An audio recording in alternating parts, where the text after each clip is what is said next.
रात में सुनसान सड़क पर देर रात आनंद अपनी जॉब से घर लौट रहा है। तभी उसने देखा कि उसकी गाड़ी के सामने एक लड़की है।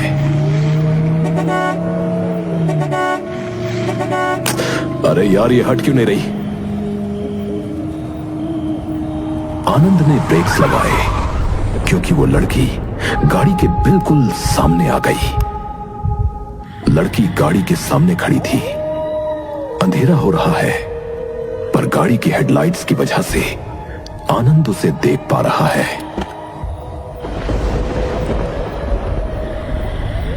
लड़की के हाथ में एक चाकू है जिसमें खून लगा हुआ है और दूसरे हाथ में एक कीपैड मोबाइल फोन।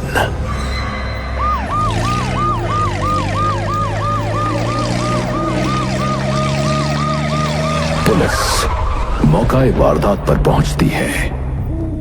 आनंद ने पुलिस को बुलाया है। उस लड़की को पुलिस ने पकड़ लिया है। आनंद से पुलिस पूछताछ करती है। हाँ जी, तो आनंद जी, ये लड़की बस आपकी कार के आगे आकर खड़ी हो गई और आप इसे नहीं जानते कि ये कौन है और ये यहां क्या कर रही थी? जी ऑफिसर, इसके हाथ में एक खंजर था जिसमें खून लगा हुआ था और दूसरे हाथ में एक फोन था। हाथ में फोन? फोन तो हमें उसकी पैंट की पॉकेट में मिला है और हमने इसके पेरेंट्स को भी फोन कर दिया है। अभी सदमे में है और कुछ बताने की हालत में नहीं है। मगर मैंने फोन इसके हाथों में ही देखा था, बाद में इसने अपनी पॉकेट में रखा होगा। कोई बात नहीं आनंद, धन्यवाद, आपने हमारी मदद की। आप चाहें तो अब जा सकते हैं। आगे जो भी होगा मैं आपको अपडेट कर दूंगा। आनंद अपनी गाड़ी में बैठकर अपने घर के लिए वहां से निकल गया। तभी हमें दिखता है कि गाड़ी की बैक सीट में वही फोन रखा हुआ है जो उस लड़की के हाथ में था और आनंद को पता भी नहीं।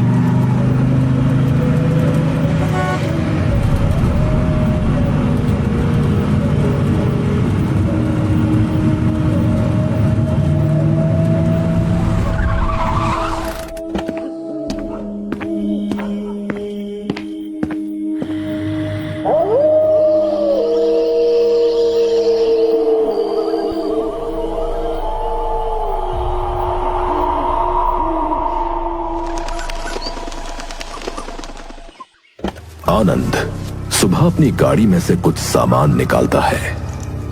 तभी उसे वो कीपैड मोबाइल फोन गाड़ी की बैक सीट पर दिखता है। अरे, ये किसका फोन है? ये फोन तो खराब है, लगता है किसी के सामान के साथ कार में आ गया। चलो रख लेते हैं, ठीक करवा के देखते हैं।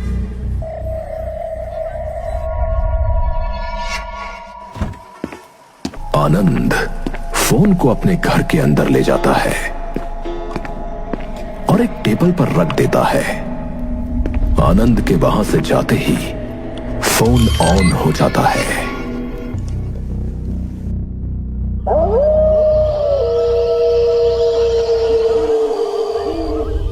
देर रात आनंद अपने दोस्त लक्ष्य से बातें कर रहा है। अबे कल मिलेगा ना? हाँ भाई, आऊंगा कल, बोल तो दिया यार। या बता, बियर पिला रहा है तो अभी आ जाऊं? ना भाई, अपने घर बैठ तू, रीमा से बोल, वो पिलाएगी।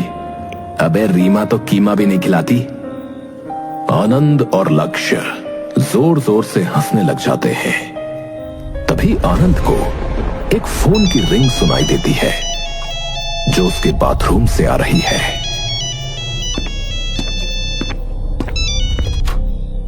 आनंद बाथरूम का दरवाजा जैसे ही खोलता है वैसे ही फोन की आवाज आनी बंद हो जाती है। आनंद को वही फोन बाथरूम के अंदर रखा हुआ दिखता है। आनंद फोन को उठाता है।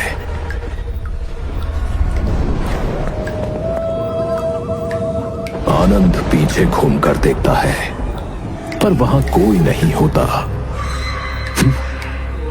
शायद मेरा वहम हो। मुझे अब सो जाना चाहिए।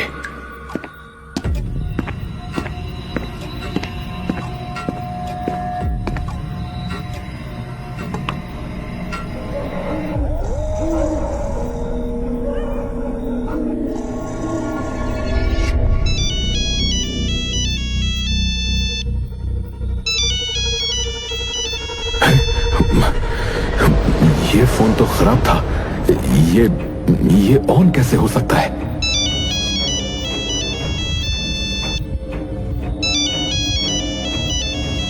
कॉल पर किसी का नाम नहीं आ रहा होता और ना ही नंबर।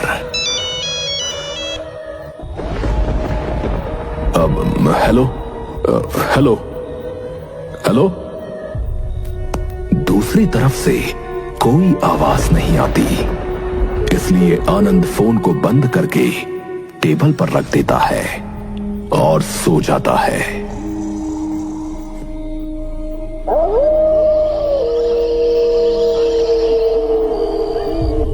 लेकिन थोड़ी देर बाद आनंद के ऊपर खून टपकने लग जाता है। वो ऊपर देखता है तो एक लड़का उसके पंखे पर लटका हुआ है, जिसका मुंह खून से लथपथ है और कपड़े फटे हुए। वो सीधा आनंद के ऊपर कूद जाता है। अब आनंद उस लड़के के भूत के वश में हो चुका है और वो उठकर बैठ जाता है। उसकी आंखें लाल हैं। वो अपने दोस्त लक्ष्य को मैसेज करता है।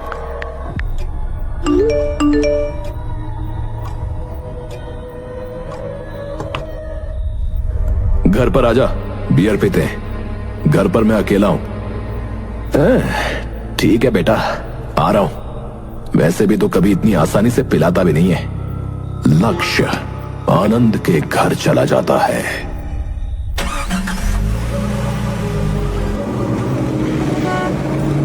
लक्ष्य अपनी गाड़ी से आनंद के घर पहुंचता है, लेकिन लक्ष्य देखता है कि आनंद अपने घर के बाहर ही खड़े होकर, अरे वाह भाई, आज तो हमारा इंतजार हो रहा है। लगता है पार्टी तगड़ी होगी आज, है बे?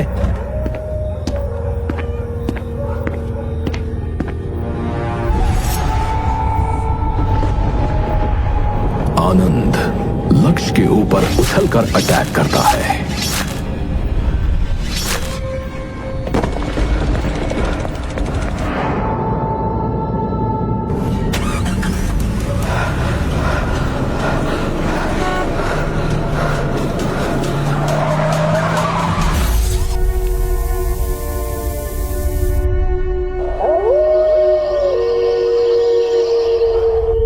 लक्ष्य की आंख अस्पताल में खुलती है और वही पुलिस ऑफिसर जिसने आनंद से पूछताछ की थी, अब लक्ष्य से पूछताछ करने आते हैं। अब हेलो लक्ष्य जी, उम्मीद करता हूं आप अब बेहतर महसूस कर रहे होंगे। मैं जानना चाहता हूं कि आप पर यह हमला किसने किया? आनंद, उसने मुझ पर हमला किया चाकू से, और उसके हाथ में एक फोन भी था। फोन? ऐसी ही एक शिकायत कल भी आई थी मेरे पास, जिसमें आनंद नाम के एक आदमी ने एक लड़की के हाथ में छुरी और फोन देखा था। क्या आप अपने दोस्त आनंद की कोई तस्वीर दिखा सकते हैं? लक्ष्य अपने फोन में आनंद की तस्वीर दिखाता है। ऑफिसर हैरान हो जाता है। अरे, ये तो वही आनंद है जो कल मुझे मिला था, पर इसने ऐसा क्यों किया? आप आराम कीजिए लक्ष्य जी, मैं आनंद के घर पर जाकर उसको गिरफ्तार करता हूं।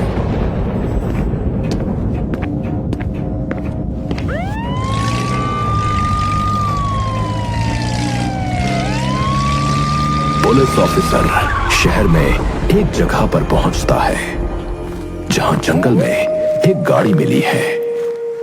उस गाड़ी में एक आदमी की लाश है। उस आदमी के दिल पर छुरा मारा गया है।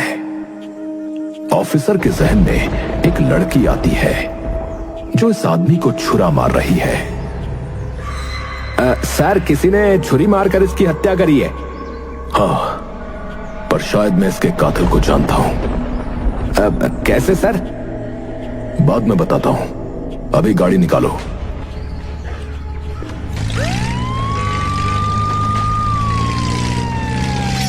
पुलिस ऑफिसर पुलिस स्टेशन पहुंचता है, जहां वो लड़की लॉकअप में जो पुलिस वाले को मिली थी। पुलिस ऑफिसर उससे बात करता है। देखो, मैं जानता हूं तुमने अपने बॉयफ्रेंड को मार दिया है और तुम्हें इसकी कड़ी से कड़ी सजा मिलेगी। मुझे तुम्हारी बॉयफ्रेंड की लाश मिल गई है और उसकी लाश के पास तुम्हारे कान की एक बाली भी। गाड़ी भी तुम्हारे नाम पर ही है, पर मैं जानना चाहता हूं कि तुमने उसको क्यों मारा। साक्षी, तुम जानना चाहते हो? हाँ, बताओ।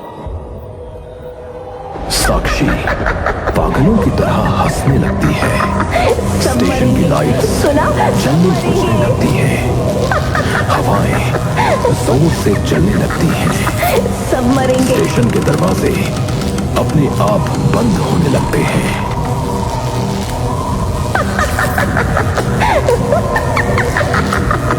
सब मरेंगे, सुना? सब मरेंगे।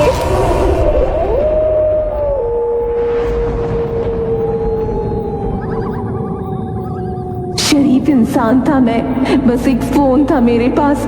अपने गांव में अपने माँ बाप से बात करता था। राजू नाम का एक लड़का काम करने के लिए अपने गांव से रघु नाम के आदमी के पास आया था।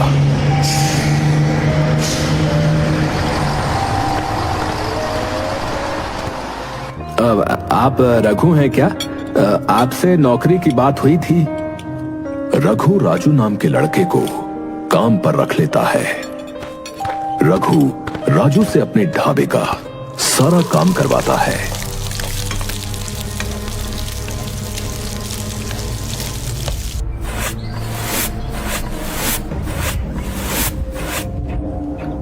लेकिन राजू रोज अपने माँ बाप को अपने फोन से फोन करता था।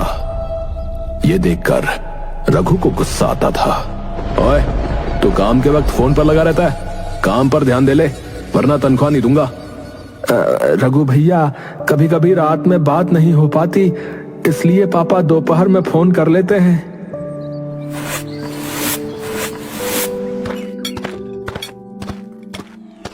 रघु एक दिन राजू का फोन छीन कर रख लेता है और दिन भर का काम करने के बाद भी उसको फोन नहीं देता। एक हफ्ते तक रघु राजू को फोन नहीं देता और जब राजू रघु को धमकी देता है, साहब, आपके पास मुझे काम नहीं करना। मैंने जो है अपने मम्मी पापा से काफी दिन से बात नहीं करी। आप मेरा फोन दे दो, नहीं तो मैं पुलिस में कंप्लेंट कर दूंगा। क्या बोला रे? तू मेरी कंप्लेंट करेगा? है बे? रघु राजू को थप्पड़ मारना शुरू कर देता है। फिर राजू को गिराकर उसको लातें मारने लग जाता है। रघु उसको इतनी लातें मारता है कि राजू का वहीं दम टूट जाता है। रघु एक छुरा निकालता है और राजू की छाती पर उससे कई बार वार करता है, जिससे राजू का मरना तय हो जाए। उसके बाद रघु राजू की लाश को जंगल में ले जाकर जला देता है।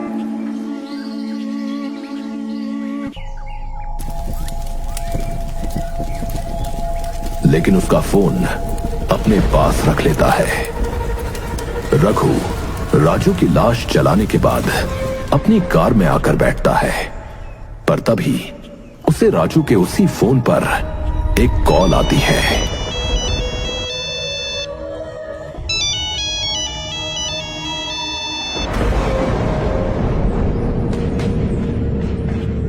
रघु गाड़ी स्टार्ट करके गाड़ी को तेज चलाता है, पर अचानक से राजू का भूत गाड़ी के सामने आ जाता है और रघु की गाड़ी रोड से भटक जाती है। गाड़ी का एक्सीडेंट हो जाता है, जिसमें रघु की मौत हो जाती है। राजू मैं ही हूँ। जो भी वो फोन उठाएगा वो राजू बन जाएगा।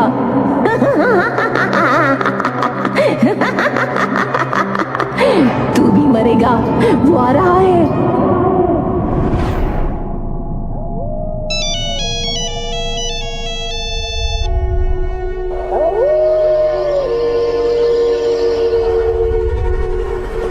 आनंद देर रात तक सड़क पर हाथ में चाकू लिए भाग रहा है। उसके पीछे ट्रक कार तेजी से जा रहे हैं, पर उसे फर्क नहीं पड़ रहा।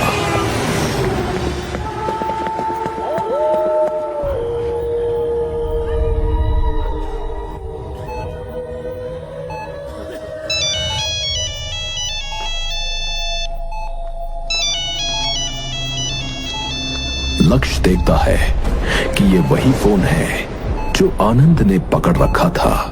उस पर हमला करते वक्त अस्पताल में सन्नाटा हो रखा है। फोन लगातार रिंग हो रहा है। लक्ष्य कॉल को उठाने के लिए हाथ आगे बढ़ाता है। तभी लक्ष्य के दूसरे फोन पर पुलिस ऑफिसर की कॉल आती है। लक्ष्य उस कॉल को पिक करता है। Hello sir. हेलो, मेरी बात ध्यान से सुनो। तुम्हारी जान को खतरा है। ये सब जो हो रहा है उसी फोन की वजह से हो रहा है जो हमें कातिल के हाथ में दिखता है। हेलो हेलो लक्ष्य।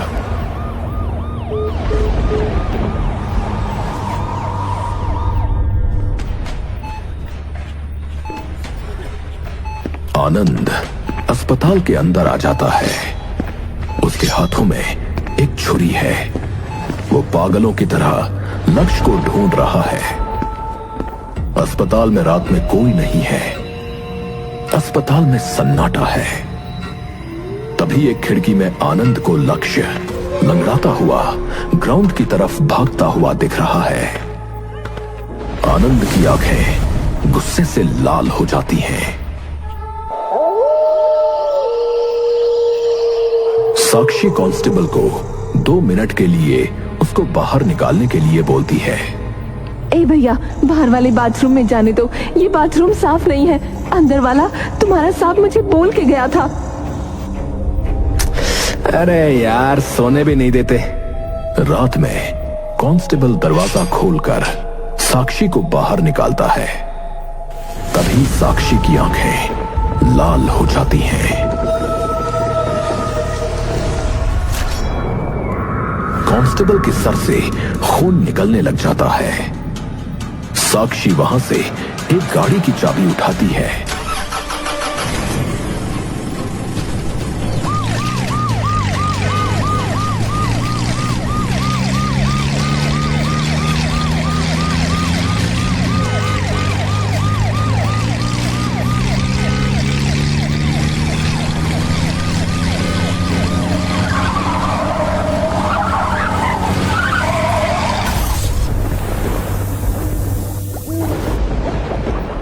लक्ष्य को दूर से कार गिरती हुई दिखती है और वो धीरे धीरे उसकी तरफ जाने लगता है। आनंद भी कार की तरफ जाने लगता है।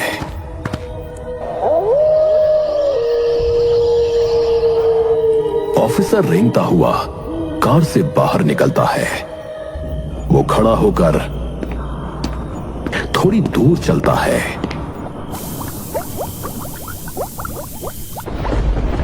तभी उसको सामने साक्षी और आनंद खड़े हुए मिलते हैं।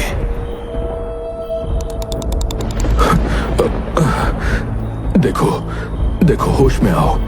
तुम्हें किसी ने अपने काबू में कर रखा है। कहा था ना तू मरेगा। जो भी मुझसे पंगा लेगा वो मरेगा। साक्षी और आनंद जोर से हंसते हैं। सब मरेंगे। सब मरेंगे। सुना, सब मरेंगे। तो यही है ना तुम्हारी लाइफलाइन? इसी की वजह से भटक रहे हो यहां से वहां। अब बचना है तो आओ और भीख मांगो। लक्ष्य लाइटर जलाकर पेट्रोल पर उसे फेंकता है। वहां आग लग जाती है। नहीं नहीं, ऐसा मत करो, हमें माफ कर दो। हाँ, हमें माफ कर दे, हम तुझको कुछ नहीं करेंगे। तुम भूतों पर कैसे भरोसा करो? लक्ष्य फोन को उस आग में फेंक देता है। साक्षी और आनंद भी चिल्लाते हुए उस आग में कूदकर जल जाते हैं। एक कबाड़ी वाला एक कार के स्क्रैप को तोड़ रहा है, तभी उसको यही कीपैड वाला फोन मिलता है।